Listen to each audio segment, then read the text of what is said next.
Desde ya, muchas gracias a todos por estar acá. Quiero contarles que vamos a comenzar hablando de comunicación de la ciencia, un tema que siempre nos interesó, siempre nos preocupó y que desde hace bastante tiempo está en el centro de las preocupaciones de la UNOVA y de su equipo de comunicación y sobre todo del área de investigación de la UNOVA, que siempre fueron quienes nos alentaron y nos pidieron que trabajáramos sobre la cuestión. Y que se terminó transformando en un tema de interés público en la medida en que estamos pasando etapas complejas respecto de el lugar que ocupa la ciencia en la vida de las personas. Hemos pasado circunstancias particulares en las cuales aparecieron cuestionamientos que jamás pensamos que iban a aparecer, vacunas, por poner un ejemplo. Es decir, hay un montón de cuestiones que ponen en duda y en tela de juicio los avances científicos. Así que bueno, a partir de estas preocupaciones y de este trabajo que nosotros realizamos siempre, es que hemos decidido invitar a alguien que se destaca por desarrollar toda una tarea relacionada con la comunicación de la ciencia. Manuel, además de que es licenciado en comunicación, además que es responsable de la comunicación, coordina el área de comunicación de la Universidad de Córdoba, tiene sobre todo, y especialmente para nosotros, un interés muy particular, el expertise que ha desarrollado con relación a la innovación, al desarrollo de la comunicación vinculada a la ciencia y a la innovación y a las nuevas empresas.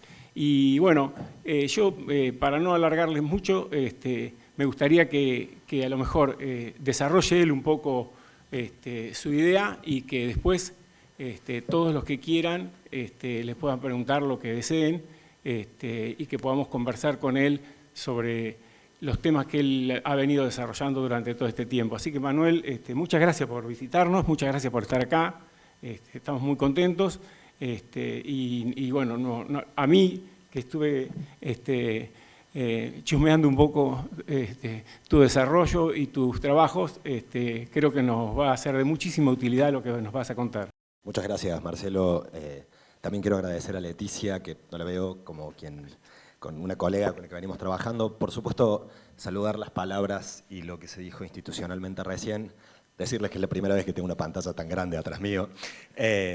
Saludar el esfuerzo que hacen las universidades y el sistema público universitario, a sabiendas además de que la ciencia que se hace en este sistema es la ciencia que hace la Argentina, ¿no? Y recién pensaba, en relación a las palabras también de las autoridades que hablaron antes, no solo es importante visibilizar el sistema, los esfuerzos que se hacen y los esfuerzos que se hacen en la carrera científica, sino también tomar conciencia de esa comunidad, como nosotros como personas que integramos esas comunidades, cómo somos responsables en parte de la proyección de esa tarea, del valor de esa ciencia, del impacto de esa ciencia. Yo, un par de declaraciones, no vengo del mundo de la ciencia, soy hijo en todo caso de científicos del sistema, soy un egresado de la Universidad Pública, de la Universidad Nacional de Córdoba, de la licenciatura en Comunicación. Estoy estudiando en la Universidad de Córdoba una maestría en negocios, y sé también mucho de la tensión y de la discusión que hay adentro del ecosistema científico, los negocios, las patentes, los papers, las tensiones que hay en relación a eso. Y algo que nos preocupa un montón en el ecosistema también, que es la relación con el sector productivo, privado. Siempre también hay un montón de tensiones en relación a cómo nos referimos a eso, cómo se ofrece un servicio al sector privado y cómo se lo posiciona desde lo comunicacional a eso, cómo se entrega valor en relación a lo que demanda una organización que tiene además intereses privados. Pero también entender que cuando hablamos de comunicación o cuando gestionamos comunicación o cuando pensamos estrategias de comunicación para posicionar la ciencia, a mí yo creo que hay un término que, permíteme como hacer una aclaración, yo no sé si soy un experto en comunicación de la ciencia, en términos formales, de quienes hacen las carreras de comunicación de la ciencia, más allá de uno después puede pensar lo útil o no de eso, sino que algunas de las ideas que yo vengo a traer tienen más que ver con un recorrido de alguien que viene de la universidad pública, que fue al sector privado y vuelve a la universidad pública, a pensar cómo construimos discursos, no solo en el orden de lo institucional, en el laburo que yo vengo haciendo a nivel del rectorado de la Universidad Nacional de Córdoba, junto con Juan Carlos Carranza y un enorme equipo de comunicación, como en el laburo con institutos y con personas de ciencia, que es algo que en el mundo de la comunicación digital le parece un poco como esta idea de la marca personal.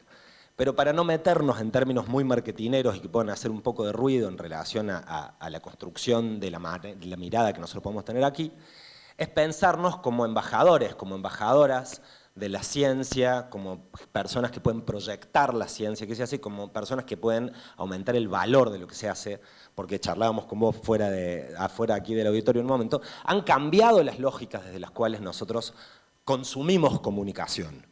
Ya no importa tanto el medio, hablábamos hace un rato de quién lo leemos, sino la persona de quien leemos lo que dijo, ¿no? Porque por eso tantos perfiles de marca, de cuestiones digitales. Voy a poner las diapositivas. Siempre nos preguntábamos en mi casa y charlábamos con mis viejos sobre cómo hacer, qué pasa cuando un proyecto de investigación depende exclusivamente de algunas verticales institucionales, y nos resulta difícil encontrar personas asociadas a nuestros proyectos de investigación, un poco pensar también cómo encontrar aliados, no solo para que adopten las innovaciones que nosotros podemos desarrollar, como también aliados que financien o aliados que proyecten lo institucional, el valor de nuestras investigaciones. Eso es un poco las ideas que yo les quiero traer acá para pensar desde lo que podemos hacer desde los esfuerzos individuales de cada uno de los perfiles que nosotros podemos tener en el mundo digital. Y uno de los grandes desafíos para mí es empezar a encontrar los condicionamientos tecnológicos que nosotros tenemos en las plataformas que podemos usar en relación a cómo comunicamos lo que nosotros hacemos, cómo proyectamos lo que nosotros hacemos. Y de esto me di cuenta durante la pandemia. Uno empieza a escuchar cada vez más la mirada sobre los efectos de la pandemia en nuestras organizaciones, en nuestras clases y en nuestras instituciones, en nuestras metodologías de desarrollo. Y dando una charla de alguna cosa parecida a esta durante la pandemia, donde mucha gente seguía las charlas desde un celular, ¿no? ¿Cuántos de ustedes le siguieron una charla de algún celular alguna vez? Levante la mano, así, solo para jugar un ratito. Un montón. Y en un momento, un pibe que estaba ahí, levanta la mano, se me va a notar lo cordobés cada vez más, levanta la mano y dice, yo no puedo ver las letritas de lo que estás pasando desde el celular. Y ahí fue que empecé a incorporar esta idea de que ustedes puedan escanear, hoy justo acá tenemos una tremenda pantalla para ver las cosas, pero que puedan escanear la charla y además se van a poder llevar todo lo que nosotros vamos a ver de acá, ¿no? Es una buena manera, todos tenemos celulares, se discute en las aulas, celulares no, celulares sí, en mucho. Bueno, una buena manera de utilizarlos de manera útil, valga la redundancia, es que ustedes puedan llevarse los slides, las presentaciones que nosotros vamos a ver acá, porque yo en general va a tener un formato un poco de taller. Les voy a pedir que hagamos un par de cosas pensando en esto, que es cómo construimos desde nuestras presencias digitales una proyección de nuestra tarea científica, ¿no? Con algunos objetivos. Después va a quedar la charla igual, si no la pueden descargar, por supuesto que la dejamos disponible. Y acá les quiero hacer la primera pregunta. Yo no sé si yo hago ciencia, pero ustedes seguro que sí, de becarios, doctorandos, directores de institutos, etc. Y esta es la pregunta que les quiero hacer. ¿Por qué hacen ciencia? Se van a encontrar con una ventana de con tres ventanas donde les quiero pedirles que me pongan una palabra, 3 palabras, de qué les mueve a hacer ciencia. Voy a dar un minuto así para que escaneen, después pueden seguir entrando desde un link que es menti.com. ¿Pueden verlo? ¿Sí? Ok.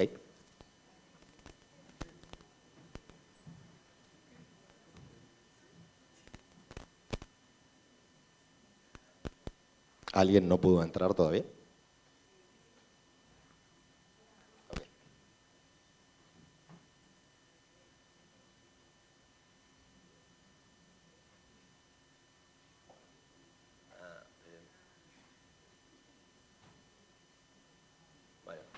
no me dejan, bueno, yo pensé que se iba a ver chiquito, pero al oído que la pantalla es muy grande. Tratamos acá de ver algunas ideas que tienen que ver con lo motivacional y con algunos de los elementos que no siempre contamos sobre las razones por las cuales hacemos ciencia, ¿no? Si nosotros pensamos que hoy cada vez más, y los millones de gurúes que circulan por internet diciéndonos publica 3 reels y 5 historias por semana y tendrás éxito y todo ese tipo de cosas con las que al menos yo no estoy de acuerdo del todo, empezar a conectar desde el lugar en el cual nosotros hacemos ciencia, ¿sí?, para resolverle un problema al vecino, porque yo me acerqué a la ciencia en otros de los trabajos que tengo, me dedico a elaborar algunas cuestiones sobre cáñamo industrial y cannabis medicinal. Y una de las razones por las cuales me acerqué a hacer ciencia fue porque mi vieja tuvo cáncer, ¿no? Y pensar en el acceso a un aceite, bla, bla, bla. Digo, sin entrar en una historia emocional sobre eso, acá empiezan a aparecer cosas como generar soluciones, digamos, por una motivación personal, por curiosidad. Y pregúntense ustedes si no conectarían más con un colega, que la motivación que tiene no es solo resolver un problema, que podría resolverlo cualquier otro colega que hiciera esa misma investigación, sino empezar a conocer por qué estamos movidos a hacer las investigaciones que hacemos. Esto que decían las personas que hablaron antes, las autoridades, haciendo referencia además al esfuerzo de la ciencia que va mucho más allá de las horas que corresponden rendir administrativamente a la carrera, de la cantidad de papers que corresponden publicar, sino hay algo que va más allá de eso y que tiene que ver con el valor por el cual es reconocida la ciencia argentina, además, que es su capacidad para resolver problemas, ¿no? Y me alegra escuchar lo que se ve de la integración que hay con el sector productivo de la región, de algo que se dice tanto que no tenemos en la ciencia, que la universidad es conectada, digo, esto es un ejemplo de eso. Ahora, ¿cuánto contamos sobre eso fuera del tupper en el que nos movemos, ¿no? ¿Cuánto construimos nosotros para darle valor en los distintos segmentos de la sociedad a lo que hacemos? Y para mí, y después vamos a hacer algunos jueguitos más sobre estos son los elementos por los cuales son el mayor valor que nosotros tenemos para transmitir del relato de la ciencia que nosotros hacemos. Nosotros, dijo el mosquito, pero bueno.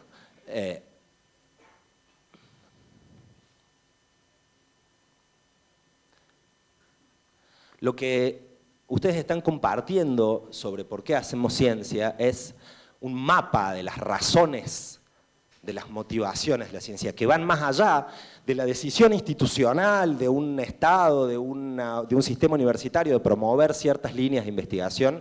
Sin ustedes no hay ciencia que se pueda hacer, ¿sí? Esta idea de un mapa emocional, político y existencial, lo hago para resolver problemas, lo hago por curiosidad, lo hago por motivación, es lo que está en el fondo de las razones de las investigaciones que se hacen aquí. Y eso es parte de lo que nosotros necesitamos recuperar, porque por supuesto que alguien puede venir a cuestionar el modelo de ciencia, porque yo puedo creer que hay que ir por acá y alguien puede creer que hay que ir por allá, y podemos cuestionar las variables, las prioridades que se dan en una época o en otra a cierto tipo de ciencia, pero no cuestionar la motivación de las personas que hacen ciencia y por qué hacen la ciencia que hacen. Entonces, acá les voy a tirar un montón de preguntas para hacernos, porque a veces pareciera, en la maestría que estoy haciendo, estoy trabajando en un modelo de gestión para consorcios de innovación, ¿no? Una mirada de metodologías ágiles y documentación para entender los procesos a través de los cuales las universidades innovamos. Digo, si hay algo que no se puede discutir es que las universidades innovan. Digo, novena jornada de jóvenes investigadores que se juntan a pensar lo que están haciendo, no hay duda de eso, ¿no? Pero muchas veces necesitamos recuperar el proceso de esa innovación, la evaluación que hacemos en nuestras universidades y lo que termina siendo nuestras propias carreras científicas son evaluaciones administrativas, cuántos papers, cuántos congresos, cuántas patentes, en vez de trabajar en los procesos de aprendizaje, los procesos de impacto, los procesos de desarrollo. Esos son los elementos que deberíamos nosotros poder contar en nuestra proyección de la ciencia que hacemos. No importan tanto las reuniones o los congresos a los que fuimos, sino lo que aprendimos y lo que logramos en esas reuniones. Ahora, pareciera que contamos más reuniones que otra cosa, ¿no? Entonces, Estas tres preguntas, si quieren, son algunas preguntas fundacionales, ¿no? Las razones que nos motivan a hacer esa investigación específicamente. ¿Qué queremos que pase a partir de los resultados? ¿Nosotros investigamos solo por investigar o investigamos para tener ciertos resultados que produzcan cierto impacto en el territorio? ¿Y qué vamos a hacer con esos impactos?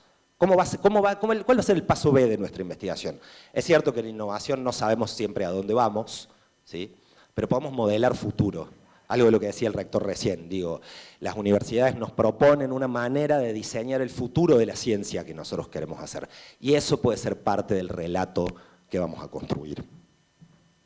Entonces, con estas preguntas, les propongo otro juego. Pero antes, si quieren ir entrando, es cuando nosotros hacemos ciencia, y sobre todo ciencia aplicada, y si tomamos la ciencia que se hace especialmente en esta región, una ciencia aplicada a la genética, a la producción, digo, donde hay prevalencia en ese tipo de líneas, hay un sector de la sociedad, del sector productivo, en el que queremos impactar.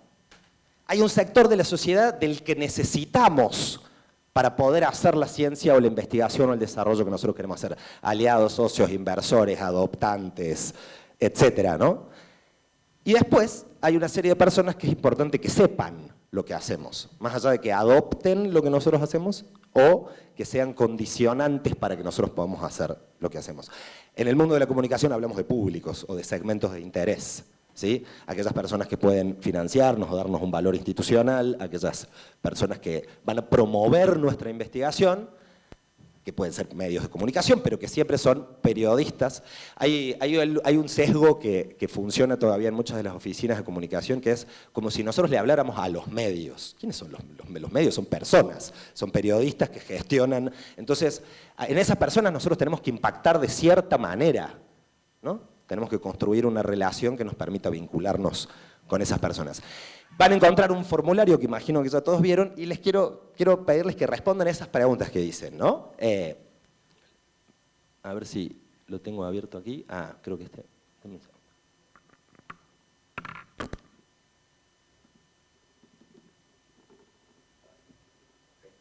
Esto de usar otra computadora.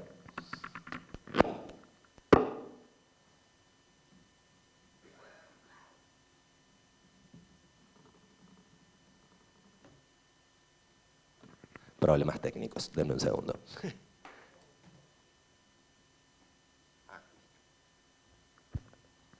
Entonces, esto es con lo que ustedes encontraron. ¿En quiénes queremos impactar? ¿En quiénes necesitamos impactar? ¿Y a quién le contamos lo que hacemos? ¿Correcto? ¿Pudieron entrar a eso recién? Como les decía, segmentos públicos destinatarios, ¿sí? Estamos empezando a definir los segmentos con los que tenemos que hablar. Si estamos pensando en marca personal y en proyección de nuestra propuesta, aquí estamos empezando a hacer lo que normalmente hacemos al revés. Primero compramos Instagram y después pensamos en a quién le tenemos que hablar y si a alguien le interesa de lo que tenemos para hablar, ¿no? Tenemos 32 respuestas, bueno, muy interesante. A ver. ¿Ting?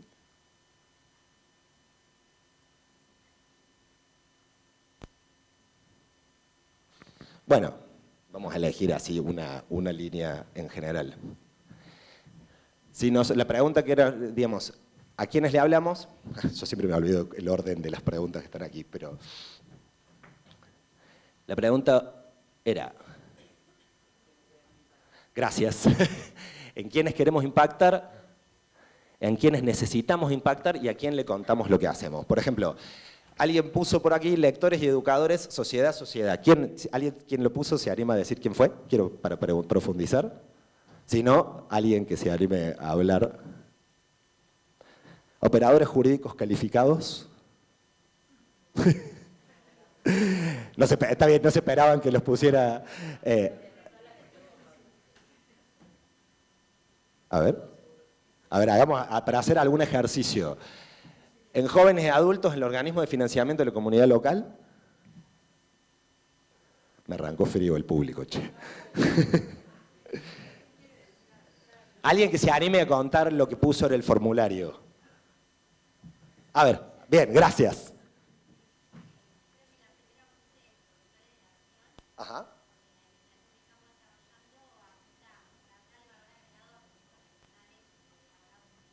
Ok. ¿Y en quién necesitas impactar? ¿En quién Una cosa es llegar a ellos, ¿sí? ¿Y quién es condicionante para que vos puedas desarrollar tu investigación? Ok, ¿y a quién le contás lo que estás haciendo actualmente? Ok. Bueno, empezamos a ver a los desafíos que tenemos, ¿no? Contame de nuevo cuál es la investigación que están haciendo.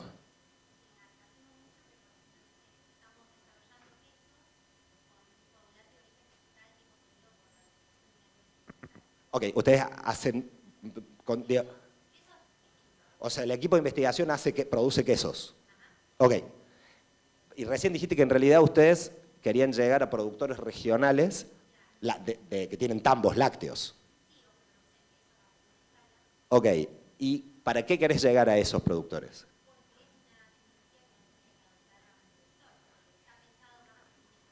Ok. O sea, ustedes están desarrollando un proceso de producción específico de pequeña escala para producción de quesos.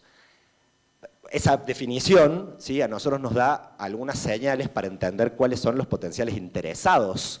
Esta idea de, cuando uno trabaja en la parte de estrategia de captación de segmentos, tiene a los stakeholders, que son aquellos que toman decisiones sobre lo que nosotros queremos hacer.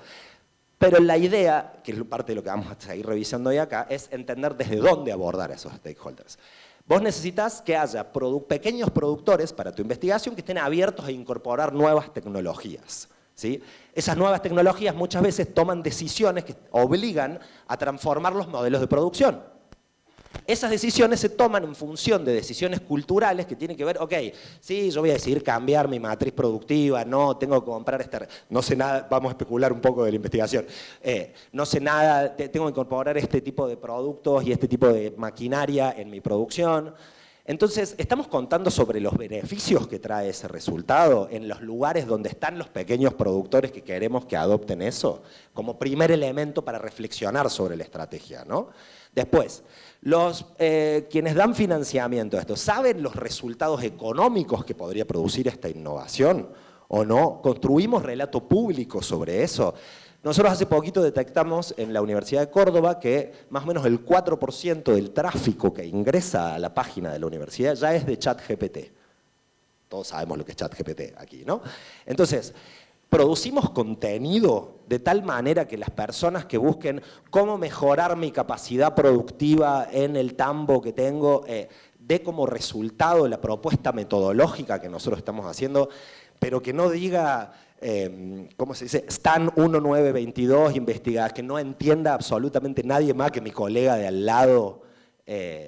Repensar la manera en la cual nosotros estamos hablándole a estas personas y dividirla en este tipo de columnas tiene un objetivo. Una cosa es el discurso que nosotros necesitamos construir para aquellas personas que queremos que adopten lo que nosotros producimos. Otra cosa es el discurso a producir, porque es otra cosa lo que ven las personas que financian los proyectos que nosotros producimos. Y otra cosa es lo que pueden decir embajadores de nuestras iniciativas, ya sean personas del sector público, personas del sector privado. Y otra cosa es el formato. A mí me gusta llevar los ejemplos muy simples porque a veces no los vemos. ¿Cuántos posteos de Instagram ven de colegas, de investigadores que tienen una cantidad de texto ilegible en la imagen que hay que ampliar y tratar para entender lo que se dijo? Hay una frase que para mí es de la ética de la comunicación que tenemos para desarrollar, que es: si solo pienso en lo que yo quiero decir, no me importan los que me van a escuchar. Y en ese sentido, seguimos arrastrando algunas ideas institucionales donde pareciera ser que es más importante que el instituto en el que estoy yo publique lo que estoy haciendo en un formato que en general además, perdonen los directivos de instituto, no funcionan en las redes sociales, no se distribuyen, antes que yo filmarme y contar lo que estoy haciendo a las personas. Después podemos hablar, no me quiero poner en cámara, más allá de los miedos individuales. Entender que si la mejor manera que tenemos de interactuar con un colega es dialogando, las plataformas sociales lo único que hacen es romper la instantaneidad de ese diálogo, pero siguen siendo una conversación. Yo te cuento algo, vos me lo comentás a mí, participamos, nos escribimos por un mensaje privado, acordamos una charla. Entonces, si podemos pensar que estos son interlocutores para proyectar nuestra tarea institucional, nuestra tarea de investigación, nuestra tarea de articulación, tenemos una oportunidad ahí para gestionar la proyección de nuestra propia ciencia, ¿sí? En unos días me toca hablar en unas jornadas de inserción profesional y una de las cosas que vamos a hablar es de marca personal y empleabilidad, porque cada vez más nuestras plataformas sociales, LinkedIn, Instagram, van a empezar a ser parte muy incidente de aceptaciones de proyectos, porque se va a medir nuestro alcance. Para dar un ejemplo burocrático, Estados Unidos, para darte visa, ahora pide que tengas abiertas tus redes sociales, ¿sí? Eso, más allá de la cuestión policíaca de eso, piensen en cómo nuestras plataformas sociales no son eso que colgamos sobre lo que hacemos en otro lado, ¿sí? Son parte de nuestra dimensión personal. Digo, la ventaja que tiene es que podemos editarlas, podemos decidir qué queremos hacer con esas plataformas y construir una marca que sea lo que queremos que recuerden las personas cuando investiguen sobre nosotros. Digo, pues yo me voy a ir de acá, me voy a volver a Córdoba y al que le haya interesado algo de esto va a decir ¿quién es el pescado cordobés este que vino acá? Y yo sé lo que ustedes van a encontrar sobre mí en esas plataformas digitales. Parte de eso es lo que yo les propongo que empecemos a hacer.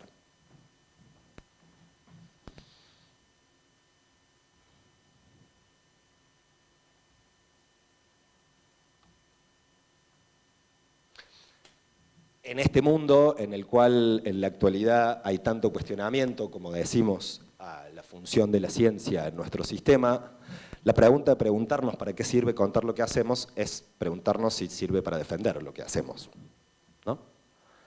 Pero el otro día se había graduado un doctor en medicina, pareja de una amiga mía, y de lo que charlábamos era que él había celebrado con un post en LinkedIn que nadie había entendido sobre la investigación que había hecho.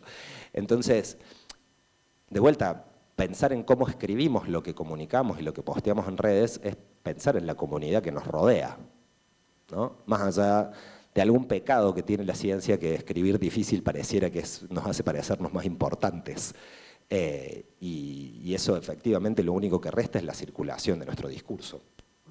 Entonces, hay un ejercicio que a mí me gusta hacer también, porque contar lo que hacemos puede servir para defender o para posicionar o para discutir institucionalmente con la gente que nos rodea. No, pero que no sé, el sexo de los ángeles, lo que dicen sobre la ciencia, esto que decía el rector, que de un caso, de algunos casos sueltos, se utiliza para poner en cuestión un sistema. Pero también contar lo que hacemos puede servir para encontrar a nuestro próximo socio. Hay un caso, esto no lo llegamos a comentar. ¿Se acuerdan de los barbijos de CONICET? Los barbijos. Salieron de la UNSAM, de la Universidad de San Martín. ¿Saben cómo salieron de la Universidad de San Martín? Porque el inversor que hizo que escalara ese proyecto se enteró por los contenidos que hizo el equipo de comunicación. Y ahí el colega Martín dice siempre una cosa que es, y en las áreas de comunicación no estamos en ningún convenio normalmente, pero digo, pensar los recursos que puede producir una política de comunicación en el sentido que mientras más disponible y comprensible sea la innovación que nosotros estamos haciendo, ¿sí?, es más fácil que alguien más pueda adoptarla, pueda interesarse, pueda financiarla. Lo dice también el secretario de Innovación de la Universidad de Córdoba, Santiago Palma, dice siempre que no hay innovación sin comunicación, no hay innovación sin adoptantes. Nosotros podemos desarrollar el producto más innovador para producir quesos, perdón que te tome de punto, pero y si nadie lo adopta, eso no genera ningún impacto. ¿Cuánto del tiempo que nosotros destinamos a nuestras investigaciones los destinamos a promover la adopción de lo que hacemos? Entonces, tengan el celu siempre a mano. Algo que a mí me gusta jugar es con esta idea de que nunca sabemos dónde va a estar tu próximo socio. Hace poquito estuve dando una charla en la Federación de Incubadoras de Córdoba y la gente que estaba haciendo los proyectos, un poco que estaba siguiendo el trayecto, no había dialogado mucho entre sí. Y de repente apareció una chica que es modista con otra que hace elementos para perros personalizados, entonces una le va a coser a la otra y empezaron a hacer un networking muy interesante en la red de posibilidades de trabajo. Y acá pasa lo mismo. Personas de biología, de geología, de ingeniería, de diseño, que pueden empezar a encontrar procesos que otras personas están haciendo y que muchas veces ni siquiera nosotros sabemos que los estamos haciendo. y están adentrando, quienes están escaneando este QR, a otro formulario de contacto muy simple, que lo que busca hacer es que dejen su nombre, cuál es el expertise que tienen, ¿sí? Procesos productivos en la industria láctea, ¿sí? Y el desafío que tengo es adopción por adopción territorial de los productores. Y si yo me sumo a ese formulario o alguien de comunicación se suma y dice yo tengo expertise en marketing digital y estoy haciendo tiendas de productos regionales, ahí ya encontramos una alianza inmediatamente, ¿no? A mí me gusta mucho el queso además, así que probablemente. Entonces yo les quiero invitar, y se los voy a mostrar aquí también. Sí.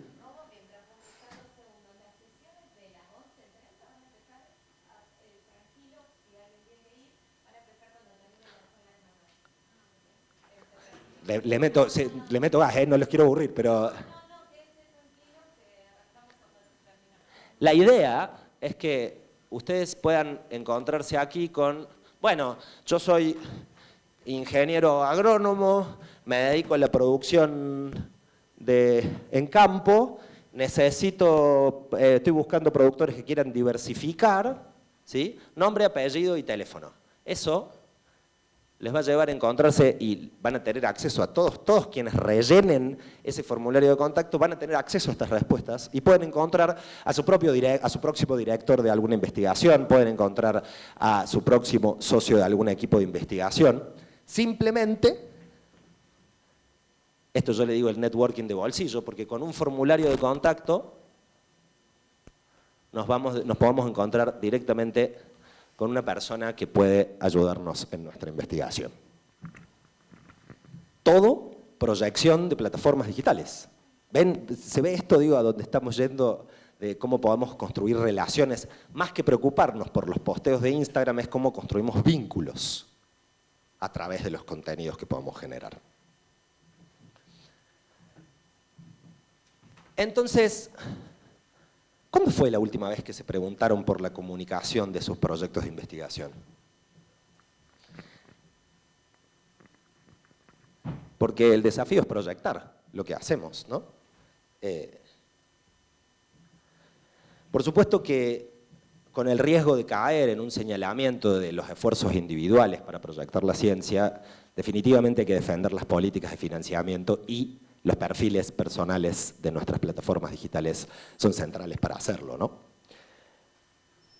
Ahora, más allá de eso y más allá de sostener la defensa pública del financiamiento universitario, la pregunta es, ¿qué otras estrategias pueden existir hoy para sostener la ciencia que hacemos? ¿Sí? Entender cómo circulan los discursos y los recursos digitales es una manera de tomar algunas decisiones más informadas sobre qué y a dónde publicar. ¿Sí? Entonces, si la claridad como criterios o requisitos muchas veces de las hipótesis científicas, la visibilidad del impacto y las posibilidades de vinculación son elementos centrales para pensar en el posicionamiento de fuente de recursos, visibilidad, claridad y vinculación, es hablar de comunicación. Estamos hablando de comunicación. Entonces, ese es el desafío que nosotros tenemos, construir una narrativa, ¿sí? Que no es colgar el posteo del doctorado de mi amigo de medicina que nadie entendió, sino encontrar la manera de contar lo que hacemos a una comunidad que necesitamos atraer, que necesitamos que defienda lo que hacemos, que necesitamos que se interese por lo que hacemos. Entonces, el desafío que tenemos aquí es cambiar algo que en el mundo de la comunicación y con los colegas de la comunicación, yo siempre digo que es un poco una misión de evangelización profesional. En general a los comunicadores nos llaman al final del proceso. Vení, haceme el posteo. O vení, haceme el videito. O al final de la tesis pensamos en, ok, al final de la tesis pensamos en cómo vamos a contar nuestra trayectoria de investigación. No está tan fácil recuperar 4 años de narrativa. Ahora, si pensamos que cada vez más los procesos de innovación están asociados a equivocarse rápido, cambiar, digo, ese relato, que además, si lo logramos hacer de manera sistematizada, y hay un montón de metodología para eso, ¿sí? Es un relato que nos va a dar documentación de nuestra propia investigación. sin con esto perder ningún tipo de rigor científico. Por supuesto que después hay que chequear estas cosas entre paper y patentes si alguno tiene algún interés en eso, pero sí empezar a documentar los procesos, porque la ciencia que hacemos, permítanme una simplificación salvaje, digo, hay mucha gente que se dedica a la biología o a la investigación en genética, digo, la manera en la que nosotros hacemos las cosas, la firma, la perspectiva desde la cual nosotros hacemos las cosas es lo que tiene valor. En el mundo de la innovación y el emprendedorismo se dice que los tachos de basura están llenos de buenas ideas, que las personas de ciencia, las personas que invierten en innovación, invierten en equipos, en perspectivas, en miradas, en formas de hacer las cosas. Entonces, no es tan importante venir a contar que nos doctoramos, sino de cómo fue que nos doctora, cómo fue el proceso, cuáles fueron los aprendizajes, cuáles fueron las distintas etapas de evolución de esa ciencia. Eso es lo que va a impactar en las personas que puedan incorporar lo que nosotros tenemos para ofrecerle a la sociedad. Entonces, de lo que estamos hablando son de estas herramientas que les propongo pensar. Primero, algunas declaraciones que no hice al principio, probablemente por la ansiedad institucional, pero no vamos a hablar de cómo postear en Instagram, está lleno de destrucción total. Bueno, se me desarmó el pasador. No vamos a hablar de cómo postear en Instagram, está lleno de metodologías para eso. ¿Sí? Está lleno de videos de YouTube para contar cómo hacer un formato de un carrusel o un reel. ¿Sí? Eso no necesitan ustedes, que nadie se los venga a decir. Sí, hay una metodología más interesante que es pensar en quiénes, en qué les interesa a esos quiénes, pensar en cómo les vamos a hablar a esos quienes, y recién ahí pensar si vamos a hablar en Instagram, en LinkedIn, en YouTube, ¿sí? Para poder invertir y trabajar herramientas de construcción discursiva que nos permitan proyectar esto que decíamos recién, más allá del tupper de los colegas investigadores con los que estamos hablando. Normalmente, así hacerlo un poco, no voy a hacer tantas preguntas ahora, pero normalmente cuando hablamos de marca, ¿en qué piensan? ¿En un logo? ¿En contenido de Instagram? ¿En un reel? ¿En los servicios de una organización? Pero en general, la marca es eso que las personas recuerdan cuando nosotros no estamos. ¿Sí? Entonces, ¿cómo hacemos para tener control sobre eso en el mundo digital? Esa es un poco la idea. Y acá íbamos a hacer otro ejercicio, pero lo vamos a pasar. Porque hay que entender que cuando no estamos, ¿sí?, la huella narrativa se sostiene. Por presencia o por ausencia, no comunicar también es comunicar. Y ahí está donde entran los huecos de los discursos que pueden penetrar respecto del valor de la ciencia que hacemos o no. ¿Sí? Ahora, la distancia entre la manera en la que nos perciben y la manera en que queremos ser percibidos es gestionable. Nosotros podemos gestionar esa diferencia, podemos producir discurso, producir contenido que dé valor, ¿sí?, a esa tarea.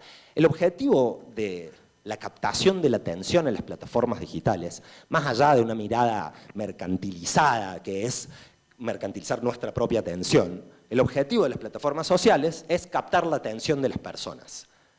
¿Cuántas veces, cuando estamos para hacer un posteo, nos tomamos un minuto para pensar si a alguien le interesa lo que estamos diciendo? ¿No? Entonces, pero la manera de poder hacer eso es poder pensar en esas personas en quienes estamos pensando y preguntarnos qué está haciendo, qué va a estar haciendo en el momento que esté scrolleando en el teléfono, qué le va a frenar la atención, ¿sí? Si lo dejamos de pensar en términos de ganchos y de transiciones de Instagram y de efectos y de filtros, y dejamos de pensar en una idea que está asociada a la viralización, yo para ser exitoso tengo que ser viral. Cuando algunas de las últimas estrategias de comunicación que yo hice para mi propia marca buscaban un like. Uno. Porque, nada, ustedes hacen, voy a seguir con lo de los quesos porque nadie quiso compartir otra idea, pero digo, ustedes le hablan a un nicho específicamente, le hablan a productores que estén abiertos a la tecnología para incorporar nuevos procesos, que quieran pensar. Digo, en general, muchas de las columnas que estábamos viendo recién decían, le hablamos a todos. Queremos impactar en toda la sociedad. Nadie impacta en toda la sociedad. Eso no es cierto, ¿sí? Aunque digamos, bueno, pero yo estoy ofreciendo queso, todo el mundo puede consumir queso. Sí, pero estás en Pergamino, trabajando con pequeños productores, en Argentina, tu entorno inmediato es la región. Entonces, poder achicar el discurso de algo que producen las redes sociales, y también lo hablábamos con vos afuera, de la cámara de eco, como los algoritmos deciden mostrarnos lo que creen que nos interesa, homogeneizan lo que vemos. Entonces, las plataformas sociales producen eso, el sesgo de confirmación. Pero no es un sesgo de confirmación como solemos creer en esta idea de que somos autónomos en lo que consumimos en redes sociales, sino que vemos lo que los algoritmos quieren que veamos, en función de las variables en las cuales nos clasifican nuestros perfiles y nos muestran contenidos concretos. Entonces, tenemos que empezar a tratar de pensar cómo piensan aquellas personas en las que queremos impactar. Es decir, ponernos en los zapatos de las otras personas. ¿Eso se puede? Sí, un montón. Porque son ustedes quienes hablan con los productores de queso, son ustedes quienes hablan con los productores de insumos para hacer eso, son ustedes quienes hablan con los dueños de la maquinaria para producir eso. Entonces, empezar a modelar ese discurso es el gran desafío. Es una ingeniería a la inversa. Es dejar de escribir de lo que yo te quiero contar y empezar a escribir de lo que creo que te puede interesar, que no es lo mismo, ¿sí? Entonces, el desafío es tener una imagen coherente con eso. Vamos a pasar rápido. Cuando nos preguntamos cómo se me reconoce hoy, ¿sí? Cómo nos perciben nuestros colegas, nuestras competencias, nuestros potenciales inversores, una manera de pensar eso es, ¿cómo puedo contar lo que estoy haciendo? Vieron que estoy tratando siempre de usar palabras y preguntas que no sean técnicas, que podamos preguntarnos cualquier persona, porque un problema que solemos tener los comunicadores es que creemos que todo el mundo sabe hacer comunicación. Todos no sabemos comunicar, pero no es lo mismo hacer comunicación que comunicarse, ¿sí? Entonces, este es el stop que yo les estoy proponiendo, para repensar la manera en la cual construimos ese discurso, ¿no? Ahora, hay una diferencia entre cómo se me reconoce y cómo quiero que se me reconozca, que es lo que yo les decía. Esa distancia puede reducirse. ¿Cómo? Miren, vamos a usar una de una charla anterior, así sirve como ejemplo. Cuando le preguntamos a estas personas que fue en Córdoba a esta charla, ¿cómo creemos que nos describen otras personas? Eficiente, responsable y profesional. Son gente que tiene una alta percepción de sí misma. Los demás hablan de mí diciendo esto, ¿no? Pero fíjense cómo quiero que me reconozcan y miren la distancia entre una nube y otra. Profesional, innovador y referente, líder, aparece ahí grandote, proactivo. No vaya a ser que piensen que no quiero laburar. Fíjense la diferencia, ¿no? Proactivo apareció 2 veces, ¿sí? Esa distancia sobre lo que aparece prioritario y lo que no es prioritario es lo que yo les propongo que empecemos a trabajar con el relato profesional. Creo que también en el mundo de la ciencia y en el mundo de las universidades, la idea de lo profesional y lo científico, la idea del trabajo y la ciencia, son 2 cosas que están muchas veces en tensión. Entonces, es más difícil encontrar, hoy cada vez menos. ¿Quiénes tienen perfil de LinkedIn acá? Levanten la mano. ¿Quiénes lo actualizaron? No, por favor, tengan un ratito la mano levantada. ¿Quiénes lo actualizaron por última vez hace menos de un mes? Miren, quedaron muy pocas manos. Lo que digo es, si esa es la red profesional, ¿y cuántos actualizaron algo por última vez en su Instagram la última semana? No me mientan. Seguro que publicaron alguna historia. Digo, ¿cuáles son las decisiones que nosotros tomamos sobre nuestro relato profesional?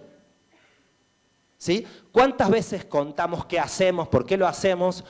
¿Cómo lo hacemos? ¿Cuál es el diferencial de lo que nosotros hacemos? De vuelta, seguro hay un montón de gente pensando maneras de optimizar el proceso de producción de queso, más allá de lo específico del proceso que vos haces. Entonces, ¿cómo ponemos adelante el diferencial y el valor de lo que nosotros tenemos para construir? Si nosotros construimos una síntesis eficiente de eso, lo podemos utilizar en muchos ámbitos, ¿sí? porque orienta a las personas, cuando nosotros vamos a ordenar nuestro relato profesional, orienta a las personas sobre qué hacemos, ¿no? Y en ese sentido permite identificar rápidamente intereses compartidos, ¿sí? Y por supuesto, comunicarlo y sostenerlo, proyectarlo, ponerlo en la discusión comunitaria, en la circulación de nuestras comunidades. Les decía que se lleven estas diapositivas porque aquí está metodológicamente cada una de las partes que componen un potencial primer relato profesional. Esto siempre igual va a depender del ámbito en el cual nosotros nos estemos presentando. En el mundo de las inversiones, en el mundo de las rondas de inversión, es más importante hablar del problema que de la solución. Entonces, por ahí, si vos empezás a contar que hay un montón de productores que pierden el 50% de su producción por no usar una metodología, es más posible que vos impactes no solamente en potenciales adoptantes de baja escala, sino también a alguna empresa grande que diga, che, a ver si podemos poner esto en línea en una producción de mayor escala, ¿no? ¿Perdón? Exacto. Pero en general estamos más acostumbrados a hablar de los resultados que produjimos en las cosas, ¿sí? Entonces, fíjense cómo ahí empezamos a captar el interés de las personas, ¿sí? Empezar a hablar de los problemas que tienen las personas. Y luego, pero volvamos un poco al currículum, al relato profesional. Bueno, soy biólogo, bueno, en mi caso soy comunicador, no me quiero robar ningún título. Trabajo, tengo unos ejemplos para mostrarles. Trabajo en farmacología vegetal para desarrollar terapias accesibles a partir de compuestos naturales. Es difícil de entender muchas veces. Investigo narrativas digitales para comprender cómo se construyen las identidades en redes sociales. Pero ¿por qué entendés más esa? Bueno, claro. Bueno, nosotros estamos trabajando con el Instituto de Físico-Química en Córdoba para justamente sistematizar los servicios que tiene el Instituto de Físico-Química para que lo pueda entender el dueño de la farmacéutica que está buscando algo que le resuelvan, ¿no? Pero, miren esto. El desafío aquí, ¿sí?, es poder definir en una oración lo que nosotros hacemos. ¿Por qué? Por el tiempo de atención que hay en las plataformas digitales, por la importancia de captar un modelo específico o un objetivo específico. Ahora, siempre, esto va a depender del contexto. Gestionar comunicación es gestionar subjetividades. Entonces no hay una única manera de decir esto. Como bien decías vos recién, en otros lados y en otras charlas, estos ejemplos se valoran como positivos. Me gusta lo que me traes, como decir, bueno, ¿qué quiere decir farmacología vegetal? No entiendo lo que pero sí, terapias accesibles, ¿sí?, y compuestos naturales, ¿sí?, permiten entender, seguramente no es Alplax, digamos, sino es...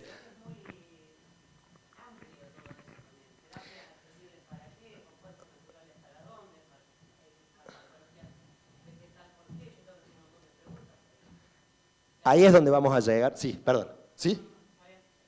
Ahí es donde vamos a llegar, pero porque hay que construir algún elemento básico de presentación que permita captar la atención clara por parte de las personas. Léase el titular del perfil de LinkedIn, la bio de Instagram, digo, que permita cerrar un primer concepto sobre lo que nosotros hacemos. La web que podamos tener. Y después, pero simplemente quería terminar de entender, cuando construimos una frase, nos permite sintetizar un concepto de acción directa ante ciertas instancias. Esto, escribir la video de presentación, abrir una reunión de vinculación, al presentarse en una comisión, o si no, ¿en qué estás trabajando? ¿No? A veces, porque es muy común escuchar que, muy difícil de explicarte lo que estoy haciendo. Pero, fíjense, estos son ejemplos reales de gente que pasó por las charlas, ¿no?, que pudieron construir una frase. Estoy tratando de... trabajo con comunidades rurales para co-crear soluciones sostenibles en producción alimentaria. Punto y seguido. Trabajo con los problemas de desperdicio que tienen los productores de queso, ¿sí? ¿Por qué? Porque aquí viene el otro elemento que es un elemento que creo que estaría muy bien que podamos incorporar en las carreras de ciencia, y saludo el esfuerzo de las líneas de emprendedorismo que están haciendo aquí también, que es aprender a presentar ideas con claridad. A veces pareciera que la comunicación es el packaging de lo que hacemos al final de hacer ciencia, y en realidad, cuando nosotros podemos pensar la comunicación desde el momento cero de los proyectos, incide directamente en que alguien lo adopte. ¿Sí? Porque a veces hay una sensación de que esto sería un poco vender humo. Pero si lo que más necesitamos nosotros es gestionar comunidades, porque necesitamos fortalecer la comunidad científica para defenderla, porque necesitamos mostrar todo eso que mostraban sobre la integración que hay de los centros de investigación, ¿cuánto lo contamos más allá de estas reuniones? Pero además, ¿cuánto lo contamos los y las investigadores, quienes hacen ciencia, las personas de ciencia, en nuestras comunidades, de que laburamos de manera articulada? Pareciera que a veces nos olvidamos de ver eso, porque las variables, y esto sucede así, no es culpa de nadie, digamos, las variables del CIGEVA y de los informes son lo único que termina importando en la medición de resultados. Y hace poquito fue la EmprendeU, una iniciativa que hacen 5 universidades, para contarles en términos de un efecto de financiación que tiene el pitch muy importante. Me tocó acompañar en la ronda final a los 12 proyectos finalistas, 6 de colegios secundarios y 6 de universidades. Y uno de los proyectos que había llegado en el 6º lugar, luego de pasar por el pitch, quedó 3º y recibió un premio. Ordenar el discurso es igual a aumentar las posibilidades de obtener fuentes de financiamiento. ¿Sí? Pero para eso hay algo muy importante, que es la presentación de nuestro proyecto, porque además poder explicar con claridad nuestro proyecto habla de lo que lo conocemos. Poder explicar con claridad nuestro proyecto y los procesos de análisis discursivo, también, justo me agarran en una época un poco de gira, pero estuvimos en Mendoza hace poquito, ¿sí? con la incubadora de empresas de la Universidad de Cuyo, y los proyectos que estaban transitando allá adentro, por ejemplo, hay un proyecto de realidad virtual para entrenamiento de neurocirujanos, ¿sí?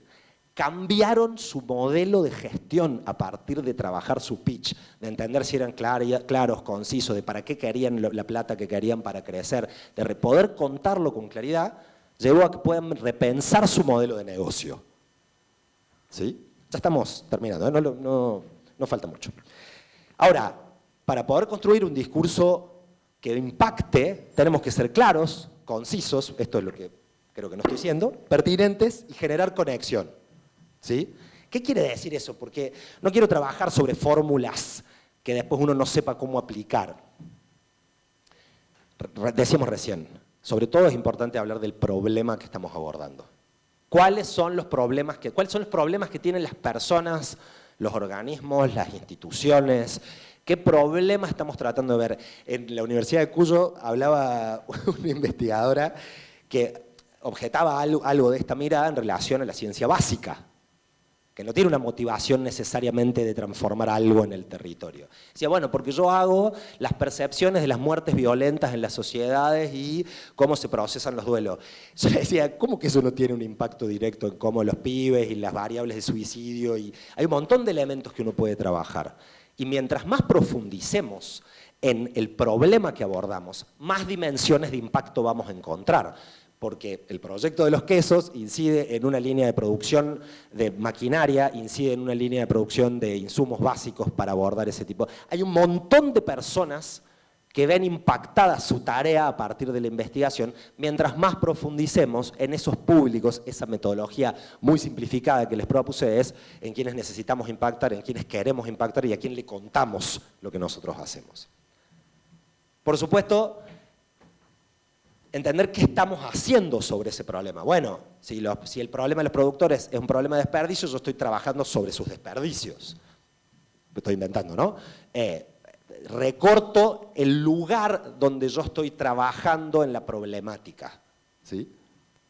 Y después, ¿por qué eso es importante? ¿Qué va a hacer ese recorte? ¿Por qué yo estoy tocando eso que decías vos recién, ese punto de dolor específicamente y no otros? ¿Sí?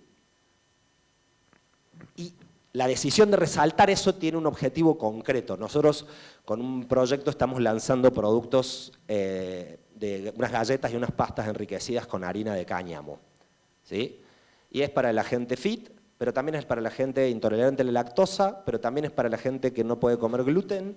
¿En dónde recortamos? Pero también son ricos y se lo podremos ofrecer a las familias y al comedor universitario. Y ¿por qué nosotros nos vamos a incidir en un lugar específicamente? Porque sabemos que hay un punto de dolor que no tiene muchas respuestas.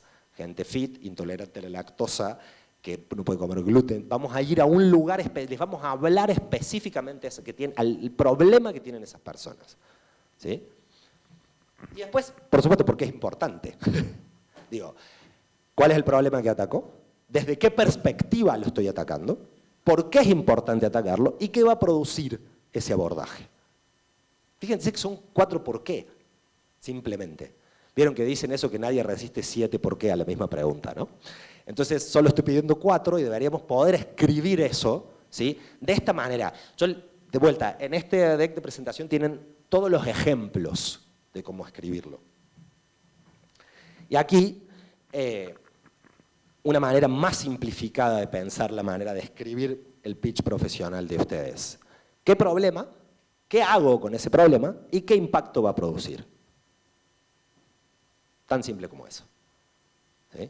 Si nosotros podemos responder esas preguntas sin utilizar términos complejos, tenemos el problema resuelto.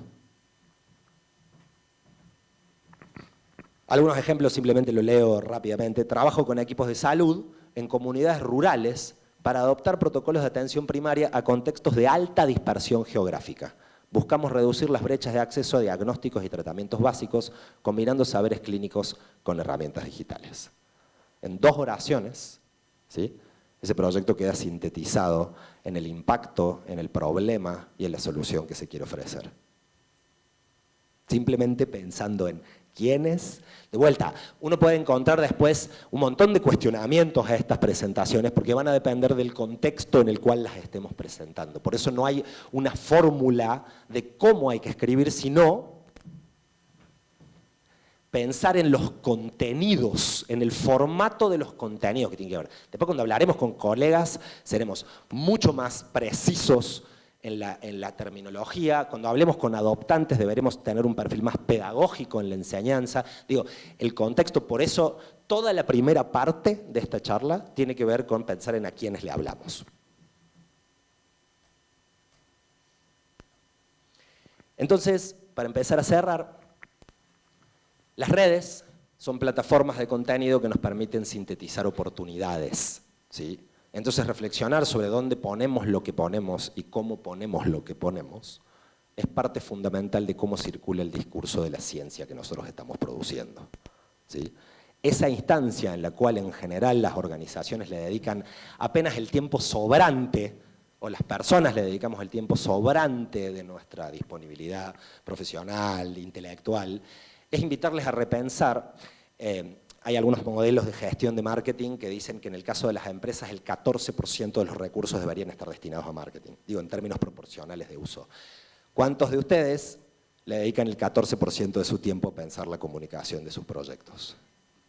En general no lo hacemos, pero porque no terminamos de ver el valor de lo que eso produce. Entonces, ¿cómo usamos las plataformas?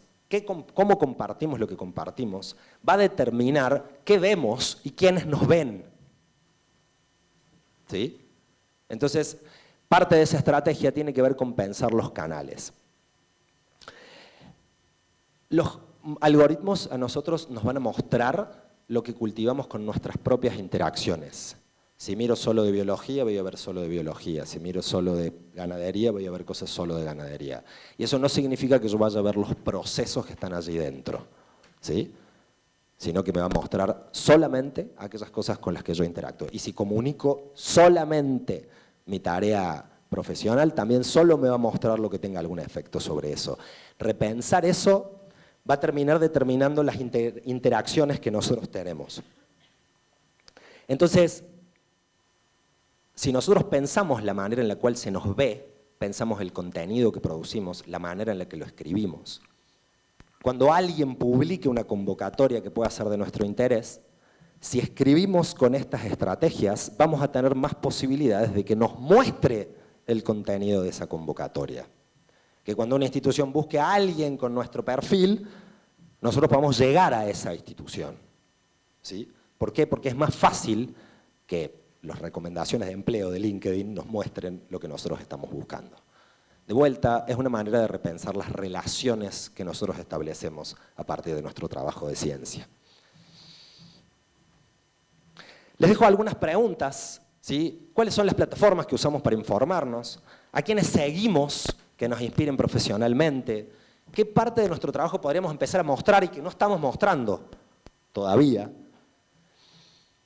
¿Qué conversaciones nos gustaría evitar más? ¿A dónde nos gustaría estar más? Las plataformas sociales, eso son una cosa positiva que tienen, ¿no? Permitirnos participar de grupos de debate a distancia. ¿Y cómo podríamos empezar a dejar pistas de lo que hacemos en los espacios digitales? De mi parte, no mucho más, invitarles a llenar esta encuesta de satisfacción, que me cuenten qué les pareció la charla y habilitar, no sé si ya nos hemos extendido mucho, pero habilitar si quieren que charlemos algunos comentarios sobre las estrategias o los desafíos que tienen. Yo estoy muy agradecido de este tiempo, pero siempre me interesa aprender de las conferencias y de las charlas que voy dando. Ustedes tienen una oportunidad, son de las comunidades que se han formado más digitalmente. Eso puede ser una herramienta para conectar con las personas que nos rodean y efectivamente para proyectar nuevos socios y nuevos aliados. Y eso es la manera en la cual nosotros podemos hacer desde el esfuerzo individual algo para defender el sistema científico. Nada más, muchas gracias.